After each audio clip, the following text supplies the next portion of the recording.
God damn it. What the fuck?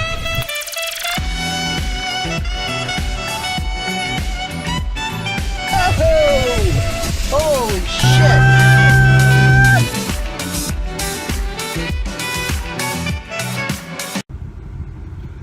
Alright guys, I want to give you a real quick look at what I'm test driving today. It's a 1994 Buick Roadmaster. It's got 110,000 miles on it, 2-owner car.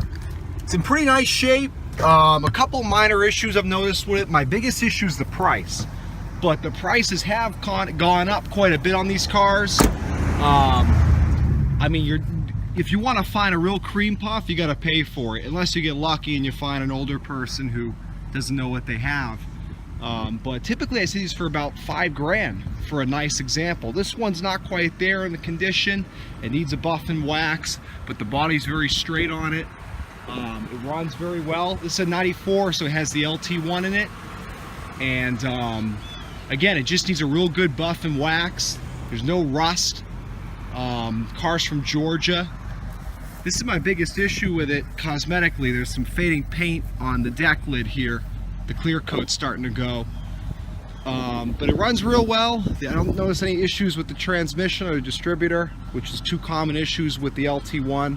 I had a C4 Corvette before with this motor. A lot of power these cars have, and they're very comfortable.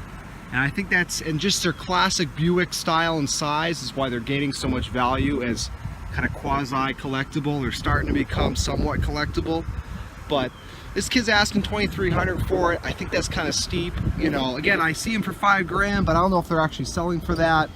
And this thing needs some TLC in many areas, between some cosmetic buffing and it needs a fuel pressure regulator. It takes a few cranks to start it. It's got the rear axle covers leaking a bit.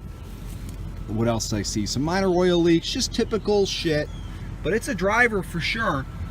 But again, you know, $2,300. If this thing was 100%, I'd see it as a good price. But with the few things it needs, I'd like to see how far I can get them down on it if I'm going to buy it. The tires are all new, which is great. But again, you can tell this car needs a good cleaning. So I'm going to hop back in here. I've been out on a pretty long test drive, and I want this kid to think I stole it. The AC in this car works fantastic. Nice and cold. So it drives very well. The shocks feel good, the power's good, and it's shifting smoothly. Alright, so I just bought the Roadmaster. I don't think it's the greatest deal in the world, but I love how close it was to home. That's always a mistake I make, because I'm like, oh damn, is this so easy? But it's a pretty nice car. I think a buff and wax is going to make the world of a difference. It'll look like new. It runs really well, it shifts well, and these cars, again, they're going up in value. So I bought it. He was asking $2,300. We just shook on $1,400. He's got a lot of money in this car. It's got a new water pump. It's got a new alternator. It's got a new cooling fan. The whole AC system's been replaced. The compressor's new. Everything is new. So he's got a lot of money in the car. 4 brand new tires on it. Everything felt fine. There's no check engine lights. It runs really smooth. The oil leaks are minor. So I think to find this nice of a Roadmaster in my neighborhood for that short of money, it's a good deal. Could I have maybe really hunted around and found one for $1,000 in a few months? I probably could, but it probably would have been one that's been sitting for a while and would have needed more TLC than this one needs. This one's being driven, which I love, because these cars, you typically find them like this Trofeo. They've been sitting for 10 years. And you know what? This Trofeo, even with all the parts I put into it, still doesn't run that well. And that, let me tell you, that Roadmaster runs great. It runs smooth. It shifts smooth. You can tell it's being driven. He hasn't driven it for the past few weeks because he's getting ready to move. But I mean, he was driving it back and forth to Georgia. He put a ton of miles in that car, so I know it's sound. It's not a flip car. It's another fucking car I don't need. I'm gonna keep. All right, so here it is, pre-detailed. This is exactly how I bought the car. I've had it for a few hours. I bought it and I had to go somewhere.